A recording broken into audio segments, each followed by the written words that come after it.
Vadd here, and we're going to get right into it this time. We are still on the Ragnarok map in the DinoOverhaul X mod, and we had some huge setbacks. My save file got absolutely destroyed and I was unable to save it. I built my base in the same spot as before. It took me about 2 months to get back on track to where we were. If you are only watching this video to see the prime fights or the Manticore enhancement explanation, use the timestamps, they are there for you. If you have been with us since episode 1, thanks for joining me on the journey. We are in essentially the exact same cave. This time I went with Indominus Rexes instead of the Apex Rexes. I also tooled around with some of the Apex gotchas that the DOX mod introduces.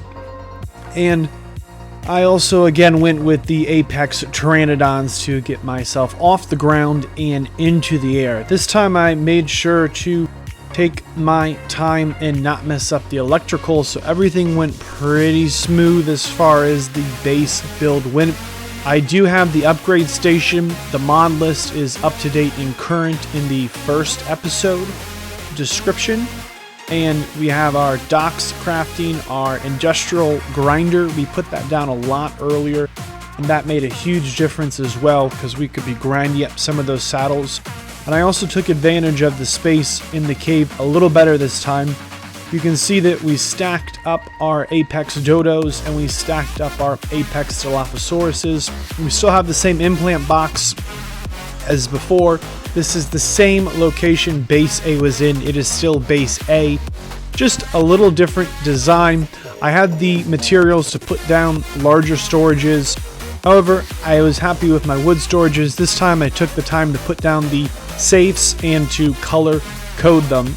Because of the shape of the cave, it gives me this great little nook and cranny here where I can set these dodos and dillos out of the way so I can be turning around my Indominus Rexes. And the basic flow is you come in through the double doors and I can just get into the saves from the top side of them. That's just about it on the base side. It took about a year, but we finally have the mini Vadd Chibi. If you go into the mods list, again, it's going to be listed there. It's going to cost 1 wood and 0 engram points. And you have a little Chibi.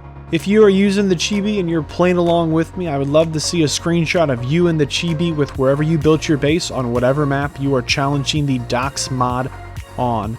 I hope you enjoyed this. It was just for fun. Back to the design.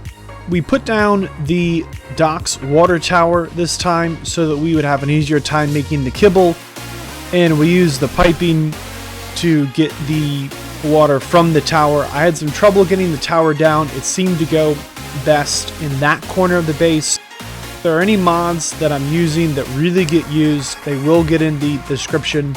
I built the same kind of basic bridge I had before, but this time I added gates. This little house over here is from the Echo Viking mod. It's not currently in the mods list. Feel free to check that out, but I used this to kind of work around the awesome teleporter problems we had. This allowed me to sometimes teleport here, which is just outside of Viking Bay, and from here I was able to move into my base without issue. Again, that's the Echo Viking mod that has this little pre-built house structure. I built the pygmy trait farm in the same location, but this time I gave myself land access. In addition, I knocked down all my plants so you could see how I built it. I built it 3 high. I put the farmer in and a collector as well, just to smooth things out. This made keeping my crops up and fertilized a little more automated. That's the S Plus farmer. Let's look at our pygmy collection. We're looking at an Apex Argentavis pygmy and Apex Kong pygmy. So they have those crowns. Those are the tier 2 pygmies. We have a fire wyvern. We have a Kong pygmy that's been evolved to that 3rd tier, that prime Kong. And we also have a prime Argentavis. I gave this Argentavis a ridiculous amount of movement speed. It's pretty much unusable. One thing we haven't talked about yet is how to set up a prime fight to be successful. We've talked about gear stacking, about bringing health potions, about having a pygmy, looking at some DOX armor, but we haven't really talked about how to set up a prime fight to be successful. I built this staircase here, which on one hand looks like a waste of resources, but on the other hand, it's going to be able to allow me to position my Kong Prime to utilize his ranged attack and keep my tame safe. I'm going to use the Argentavis to try and kite this Doed a little bit closer. I'm going to have a little bit of trouble getting this Doed kited closer to my Kong. However, this is something we should really be taking advantage of, using the terrain to our advantage. There's no way that Doed can hit me up there. However, the Doed just does not want to live. It actually got itself stuck. It's going to pretty much destroy my Argentavis Prime's minions, but that's okay. I took the time to get my Kong positioned to take out the Doed, but the Doed got itself stuck. This is absolutely fantastic for us, and something that you want to be looking to take advantage of. If you can get a prime tier dino positioned in a way that's advantageous to you, please continue to look for opportunities to do that. You don't necessarily need to build a staircase. And again, we're getting more prime kibble, more dock specific armor. I'm in the same spot. I was able to kite a prime Raptor over. The Raptor was a bit of a nightmare to hit. This went on for about 20 minutes of me trying to hit the Raptor. The Raptor runs right up to attack me, and I was not successful. So here was a time where I took the time to try and set up a fight where I'm going to have the high ground. I'm going to have the advantage. However, I'm fighting the wrong prime. It worked okay against that Doed, but the prime Raptor here just about destroys me. It was my mistake to run away. The Raptor was pretty low. I should have just turned and fought. Thankfully, I've got a shotgun that knocks it back for about 5,000. I'm on fire, but I still have my health potions. And when prime dinos get low, sometimes they start running away. And so there you saw it run away and get stuck in the staircase. Let's take out the Wyvern and see if the Fire Wyverns are going to have any bit more of an advantage. Remember, we've been working on getting these eggs and getting that prime kibble so we can get off the ground with something a little more powerful than a Pteranodon. I'm not going to make you as seasick as it made me trying to pull off this fight. The prime Fire Wyvern here I've got, it doesn't have a lot of range, and a couple of times I got way too close to this Raptor. The Raptor does have a Fireball AoE if you're in melee distance or a little further away, but it's not a true fireball it throws at you. So if I get far enough away, it can't hit me here. This is what we want to see in mid-game docks. We want to be moving away from trying to figure out how to get eggs. We want to be farming up all of these prime Raptors. They are all over the map. Moving forward after this episode, it would pretty much be an expectation that you are going to have yourself on Doc's armor. Let's talk a little bit more about that armor. If you open up your Doc's book and you get to the cloth set, you're going to see here that there are these gauntlets that give you a 300% increased crafting speed. It's not really you craft things faster. More accurately, there's actually a crafting bonus in ARK. So what you're really looking for are blueprints of high tier saddles, not the saddles themselves. It's going to be really tough to progress in some of these later fights if you have a saddle with less than 200 armor. And notice how my crafting skill, which is already boosted to almost game-breaking levels, triples when I have these gloves on. Here I have a blueprint of a sniper rifle that should come out with 400% damage. Well, with those crafting gloves, I'm expecting to just about double those numbers. This applies to blueprints not just for weapons, but also saddles. So really, when you're killing those golden dodos and you're farming those prime tier dinosaurs, you want to be keeping your eyes open for a good blueprint. If you can get a good blueprint and a good drop on those cloth gloves, those crafting bonus gloves, it's going to be a pretty big advantage. Now let's say you don't have a Wyvern, you don't have a Kong, you don't have a Argentavis, but you got a good blueprint for a good weapon. Well, you could try and grapple yourself up and kind of bounce and then switch weapons from your grapple to your gun, and maybe you could position yourself to take out a Compy, which would be that kind of weaker bottom tier prime dino. It's not quite where we're at. It's not really a winning strategy, but it's an option. Here you can see I've positioned myself where I should have a fairly clean shot with my gun I just crafted, and it's going to take me about 150 120 shots to nail this, and as we saw before, when the prime tier dino gets kind of low on health, it runs away. So it's important here to remember that this really isn't a winning strategy, and just because we're out of the early game doesn't mean that we shouldn't still be looking for eggs. I picked a really bad spot for this fight. It was a good spot to grapple, but there was a nest defender right here that was potentially going to join the fight and really give me an extra hassle. The dragon eggs seem to be a little bit more rare. Maybe I'm just not lucky on picking them up, but I was pretty excited for this find, and also excited to see that the nest defender didn't join the fight. Let's try an Apex Dire Bear. This is another prime tier Dire Bear, prime tier boss that we need to fight, and the Wyvern has a really short range again, but I don't think the Dire Bear is going to be able to get me. I'm hitting it pretty hard, and I didn't really pick a great spot for this fight. First thing that happens is it goes flying off the cliff. Second things that happens is it has a summon. It summons in this Vanguard Bear. And this bear is larger than the Dire Bear, and it can hit me when I go into Fire Breathe on the Dire Bear Prime.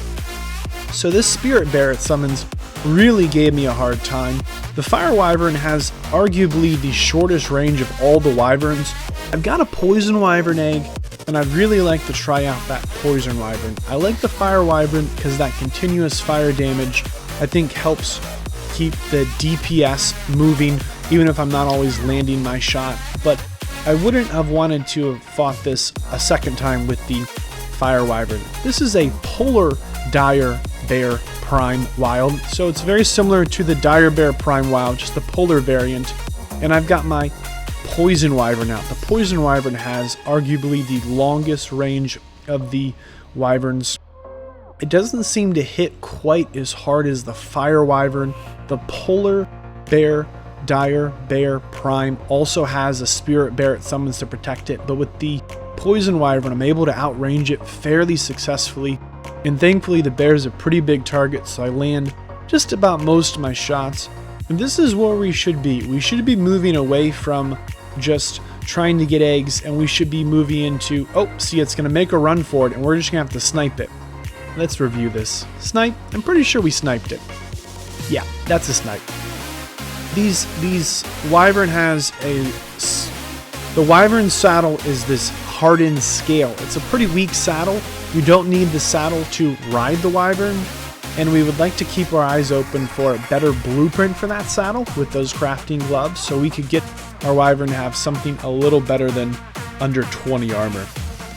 I thought it was time for some revenge on the Penguin Prime, and this fight took around 30 minutes. I'm cutting out most of it. It's a very small target. This is not a winning strategy. This took literally forever to hit this little penguin, and I got knocked out of the sky a couple of times. The freeze, the AoE, losing your hypothermal is just really intense with this Prime. I'm not looking forward to farming this one anytime in the future, but that's where we should be. We're in a position where we have some serious firepower. We need to be farming prime tier dinos, and we need to be working towards not just getting ourselves a good set of those crafting gloves if we get a little lucky, but we really want a full set of Doc's armor. Having a full set of Riot or a full set of that Chitin is going to make a huge difference in our progression through the Doc's mob. Having the full set gives a separate bonus than having an individual set. This is also the time to talk about the Compy Prime.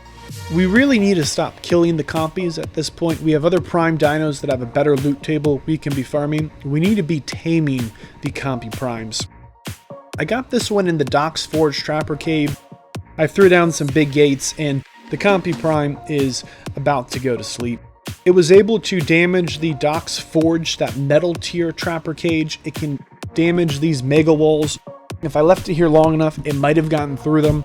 However, notice it needs raw prime meat, or it needs the mutton, the lamb meat, the ovis meat in order to tame this. So make sure you show up prepared for this. Knock an unconscious, tame it up. These are going to come in handy.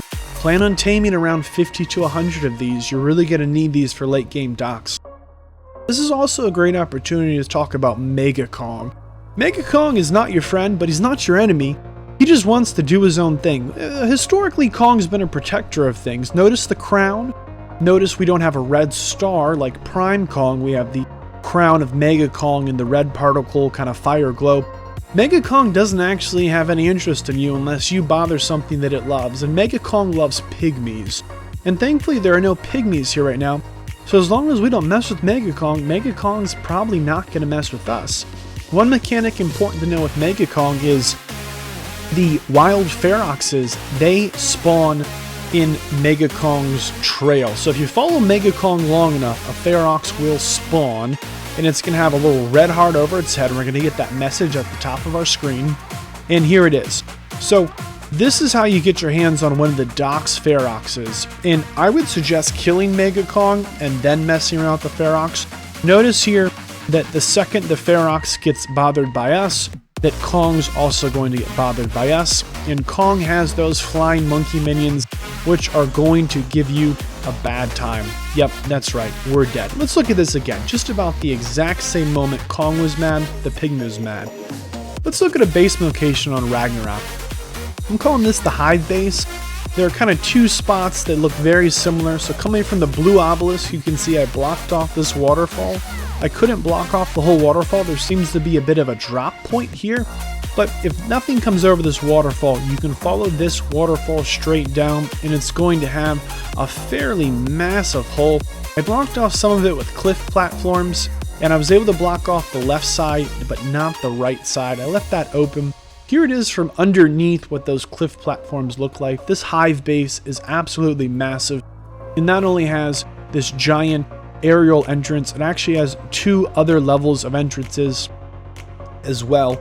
I had some real trouble trying to figure out how to block this base off, but I really think this might be a base location to consider, especially if you're not playing solo, if you're in a bit of a tribe situation. Some of the late game tames cannot be cryopotted or soulballed, and you're going to need to have a place to store them. I really like this spot. You're going to notice that this is going to be a ground level entrance and exit you're going to want to block off.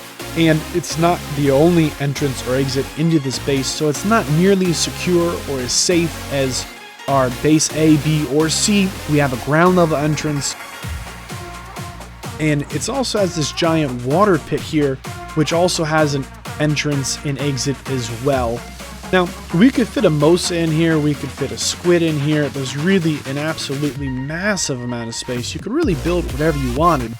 However, you need to make sure you block off all three entrances and exits, and things still spawn in here. So I let loose the crocodiles to let them just swim around and clean things up. But you're going to have a tough time as a solo player building out what you're going to need to build in order to secure this base location. This is the water entrance. I'm going to show you it from the blue obelisk one more time. This is how you would get to the base at the water level. You see it right there, just on the ground. So that would be the water entrance, and then one more time from the blue obelisk right into the middle of these trees, just between the bridge and the water entrance. That's that second level entrance. It's really a great spot. I say go check it out. Here's a Manticore for scale comparison. It's just huge. It's an absolutely massive cave. I don't know if there's a bigger one on the map. If there is, I'd love to hear about it. Feel free to comment below. Let's talk about Manticores. You know, we've talked about how to get the Manticore eggs. We've talked about you need to kill the nest defenders, and you need to get away with the eggs, and you're going to probably want some holy meat. If it survives past the first 10%, you can probably get away without feeding your Manticore babies holy prime meat. But that's not really where the end of the Manticores go. We really need to not just be farming prime dinos, we need to not just be working on getting a full set of Dox armor. We also need to be working on killing off every apex we see, just about, because we're trying to get our Manticores from that alpha Manticore into a stronger tier of Manticore, that Manticore of fire and ice. And to do that, we of course need a Manticore egg, but we also need to go into our Dox Book of Smarts and look at how to evolve that Manticore into either a fire or an ice Manticore. They're two complete different paths, to two complete different series of items you're going to need to pick up in order to get your Manticore into those positions. Once you have the items, which I just showed you how to get all of them on screen, Remember, you hatch the egg, you get the prime kibble from killing the prime dinos, you feed the prime kibble to your Manticore, now you can fly your Manticore. You don't need a saddle, that saddle is just giving armor, it is not unlocking anything other than armor. Prime kibble lets you fly the Manticore. Now you can fly the Manticore, but we've already taken the time to farm up the parts. We've seen before, we've gotten the Alpha Dragonstone, the Omega Rock Drakes. You just saw earlier in this video where to get the Fire Wyvern, Talon, and the Doedicurus head. This is going to help us evolve one of our Manticores down the Fire Manticore path. And we're going to get this fun animation, and if you were expecting something other than an egg, you would be wrong. Now we have this egg we're going to need to hatch once again. Just like before, we're going to this time go for the Ice Manticore. And if you don't know how to do this, it's in the Doc's Book of Wisdom. It says in there the items you need. If you aren't sure what the items you need are, I showed you on screen, I showed you farming them. We're going to hatch these Manticores all over again. Hatching these Manticores now are not going to be birthed as a Manticore, an Alpha Manticore. We're going to have an Ice Manticore and a Fire Manticore.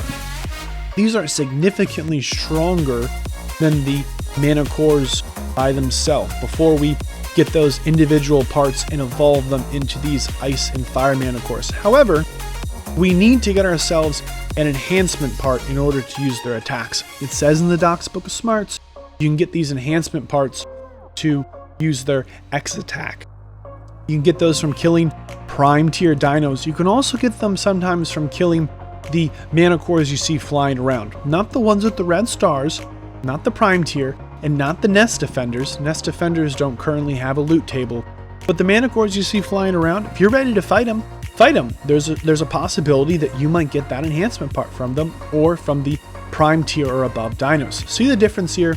You can ride the Manticore without a saddle. The saddle gives armor. The enhancement part has armor, but also unlocks that X attack.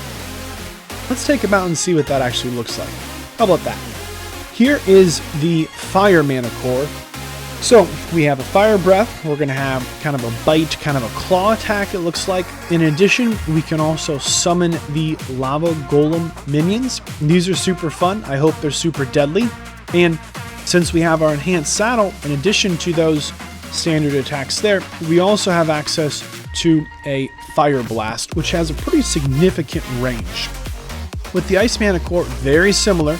We're going to have a big freeze attack, freeze breath, we're going to have a bite claw attack, and just like with the Fire Manticore, we're also going to be able to summon minions. This time I believe it's little ice golems, which I think is lots of fun. And we have our enhanced saddle part, which means we can now use our enhanced attack. Instead of a Fire Blast, we are going to have an Ice Blast. This is the Doc's mod.